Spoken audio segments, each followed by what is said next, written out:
Assalamualaikum warahmatullahi wabarakatuh. Ya, salam ketemu kembali di channel YouTube Jalan Hidup.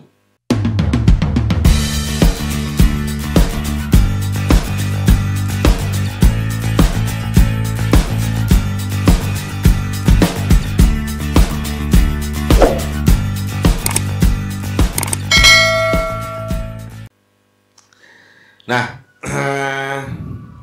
masih berkaitan dengan target. Target tidak melulu target. Masih berkaitan dengan target. Selanjutnya, menurut saya, ya, saya ini sok-sokan ya. Maaf ya, bukan saya sok-sokan, tapi karena saya pernah mengalami sakit nyamannya di dunia ini. Jadi mumpung YouTube ini merupakan tempat fasilitas, jadi saya manfaatkan.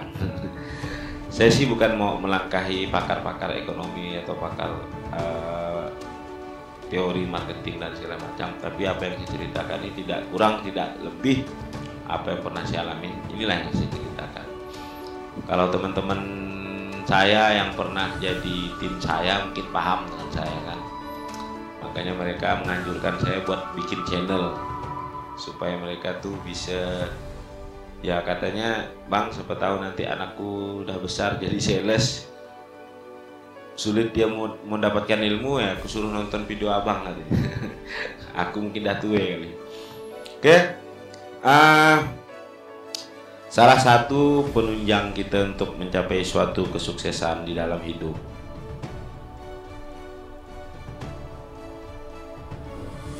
nah teman-teman, jadi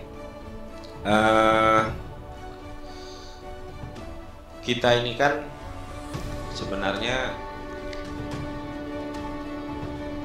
mungkin udah banyak yang tahu rezeki itu sebenarnya tidak terbatas. Makanya di dunia ini ada si miskin dan ada si kaya. Makanya apapun pekerjaan, apapun jalan kita untuk hidup, kalau kita yakin, insya Allah pasti akan berjalan sesuai dengan apa yang kita inginkan. Yang penting itu tadi, kita yakin dengan yang namanya Sang Pencipta. Nah, contoh nih, terkadang kita sukanya melihat orang yang udah sukses, kita pengen seperti itu, tapi terkadang kita pesimis, hanya taunya yang pada saat kita lihat yang sudah jadi, tanpa kita memahami poin-poin yang kadang di depan mata kita itu ada sesuatu yang membuat kita itu bisa paham. Sebagai contoh, kayak kita melihat teman kita yang sudah sukses, kita hanya taunya ketika melihat dia sukses, merasakan apa yang dia berikan ke kita, tanpa kita tahu dengan apa yang dia perjuangkan. Sehingga kita hanya berkeinginan sukses, tiba-tiba besok langsung jadi sukses. Nah, berkaitan dengan dunia marketing, ketika kita menjadi seorang sales, kita memiliki target kerja, kita juga harus memiliki target ke depannya, kehidupan kita seperti apa. Terkadang kita tidak sampai seperti itu. Nah, seperti yang tadi saya bilang, target setelah kita kerja itu minimal kita punya target aset, target keluarga, apa segala macam. Nah, makanya ketika kalian pengen mencapai suatu target, pahami hal itu, termasuklah poin yang utama ini juga, kita harus memiliki keyakinan kebesaran Sang Pencipta yang bisa membawa kita menjadi sukses. Sebab apa? Nah, seperti yang saya bilang tadi, kita semua terlahir sama-sama bayi, tidak memiliki apa-apa, baik secara ilmu, baik secara materi. Mungkin materi bawaan ya, misalnya orang tua kita memang udah kaya, itu pun belum tentu menjamin. Ada orang tua kita dulunya kaya, kita lahir, ketika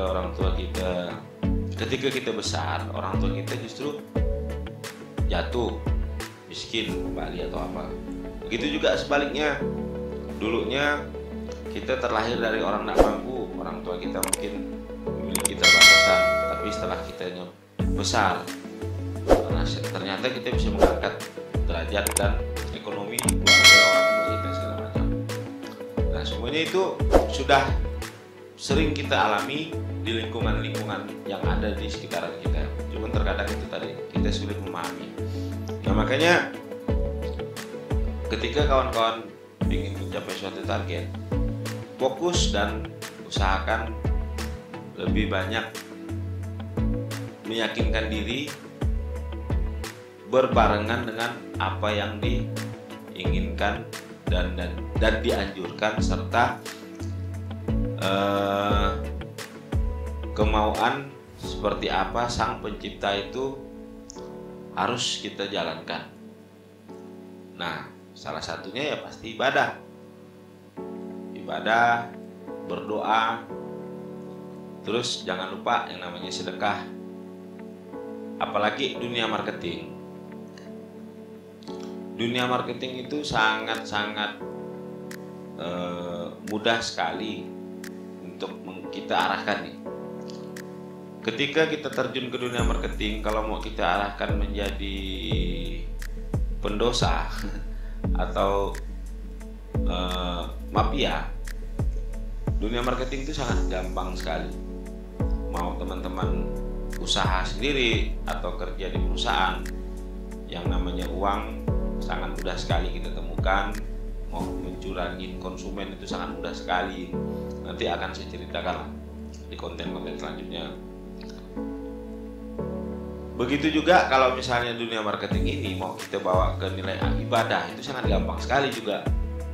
Ketika kita melayani konsumen dengan hati tulus, dengan ikhlas, berdasarkan ibadah, kepercayaan agama masing-masing, sebenarnya melayani itu juga sudah merupakan ibadah.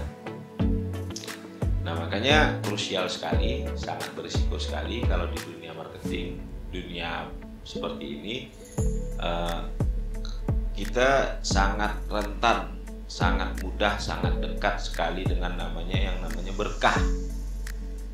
Berkah untuk melanjutkan atau mencapai sesuatu yang maksimal berdasarkan ya namanya hidup.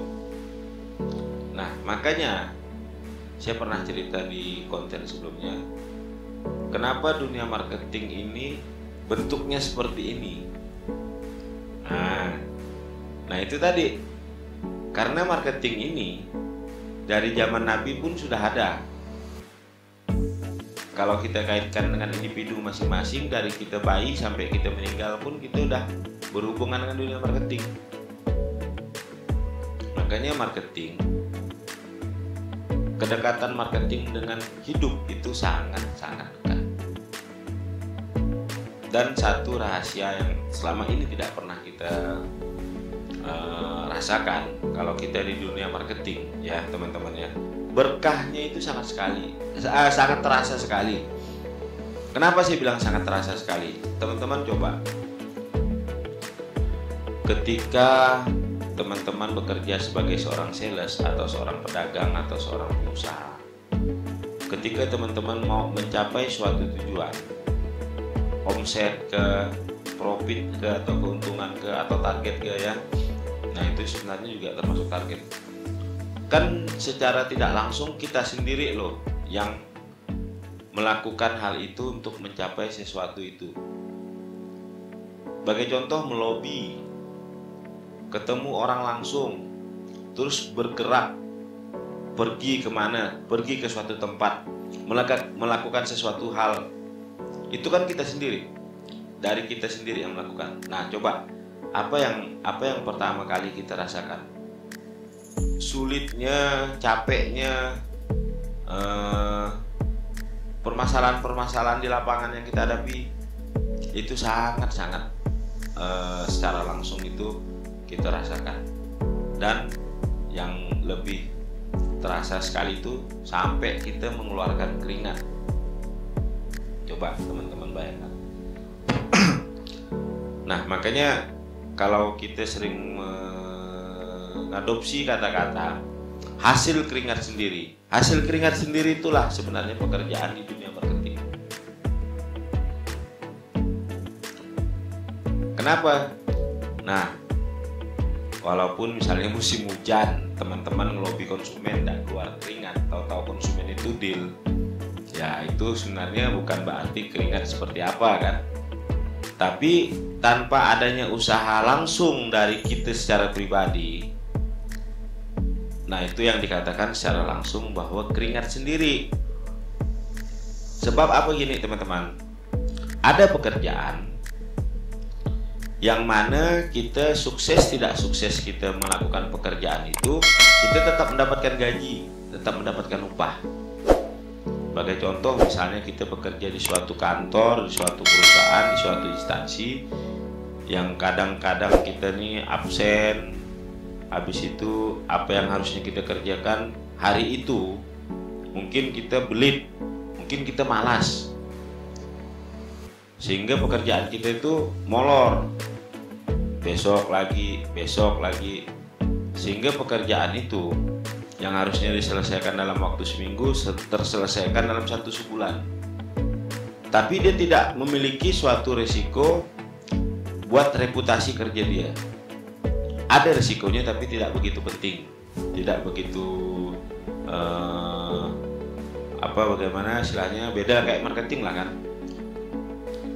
Nah, tapi kita tetap dapat gaji yang sama dengan pekerjaan seandainya itu terselesaikan dengan cepat atau lambat, gaji kita tetap sama. Andai kata teman-teman kerja di kantor apa misalnya, gajinya udah diplot sekitar 5 juta.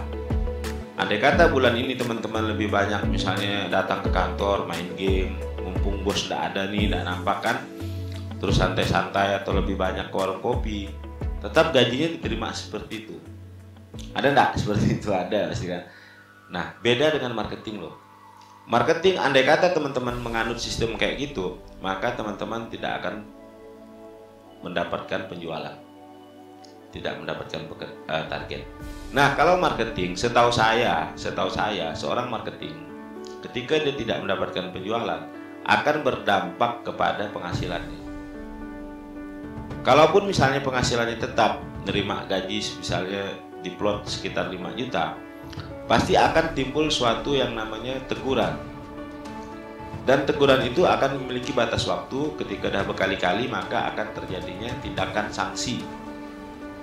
Nah, mungkin sama dengan seperti pekerjaan yang tadi saya bilang, tapi lebih kental, lebih cepat, lebih berisiko di dunia marketing. Makanya orang marketing terkadang dia tidak bisa santai, dia tidak bisa membuang-buang waktu atau melakukan sesuatu hal yang tidak berkaitan dengan marketing. Risikonya sangat besar ketimbang dengan pekerja lain, dalam tanda kutip pekerja yang istilahnya bukan berarti semua pekerjaan beda ya, tapi maksudnya itu tadi yang saya bilang, misalnya kerja di kantor yang masih bisa beli. Nah, di situ nanti akan timbul yang namanya makan gaji buta atau berkah atau enggak gaji yang kita dapat kalau seandainya kita bekerja tidak sepenuh hati dan tidak ikhlas. Nah, itu nanti berkaitan lagi dengan namanya nilai ibadah. Ketika hal itu sering-sering kita lakukan, akhirnya berdampak kepada masa depan anak-anak, masa depan kita, bahkan bisa menimbulkan penyakit karena uang yang kita makan itu tidak tidak berkah lah dibanding. Nah, istimewanya kita di marketing, ketika kita membelit akan berdampak langsung, yang mana ujung-ujungnya kita tidak sempat untuk terlalu jauh curang dengan waktu, dengan pekerjaan. Mungkin kita udah kena tendang misalnya, tidak sampai target 2 bulan aja udah kena tendang. Nah, makanya teman-teman, marketing ini sebenarnya lebih kental, lebih dekat dengan yang namanya Sang Maha Penguasa, Sang Maha Pencipta, Sang Maha Kuasa. Makanya teman-teman kalau terjun ke dunia marketing, ibadah teman-teman usahakan juga dimaksimalkan, baik doa, baik ibadah secara umum yang seperti sholat atau sembahyang misalnya Kristen atau apa kan, begitu juga doa, begitu juga sedekah, begitu juga membantu orang dengan ikhlas, melayani konsumen dengan ikhlas berdasarkan nilai ibadah. Nah, kalau teman-teman udah bisa paham seperti itu, Nah, itulah namanya tadi, yang namanya kalau seandainya Tuhan berkehendak, barang semahal apapun bisa kita jual. Tapi kalau Tuhan tidak berkehendak, korek api yang seharga 3.000 kadang mau kita jual pun susah. Ya enggak? Nah, itu yang pernah saya alamin ya. Bukan saya ngada-ngada, tapi yang pernah saya alamin ketika saya terjun ke dunia marketing dulu. Saya melakukan hal seperti itu, alhamdulillah. Sampai sekarang terasa nikmatnya. Ada ya kemudahan yang juga kita dapat, walaupun tidak secara langsung, itu terasanya sekarang. Oke, mungkin seperti itu yang dapat saya gambarkan ke teman-teman. Semoga dapat bermanfaat. Akhir kata saya ucapkan terima kasih buat teman-teman yang sudah subscribe, yang udah nonton, yang udah share, yang udah berikan like, yang udah berikan komentar. Semoga teman-teman juga diberikan kemudahan, rezeki, dan keberkahan oleh Tuhan Yang Maha Kuasa. Akhir kata saya ucapkan terima kasih. Wabillahi taufiq wal hidayah. Assalamualaikum warahmatullahi wabarakatuh. Sampai ketemu di video selanjutnya. Salam sukses.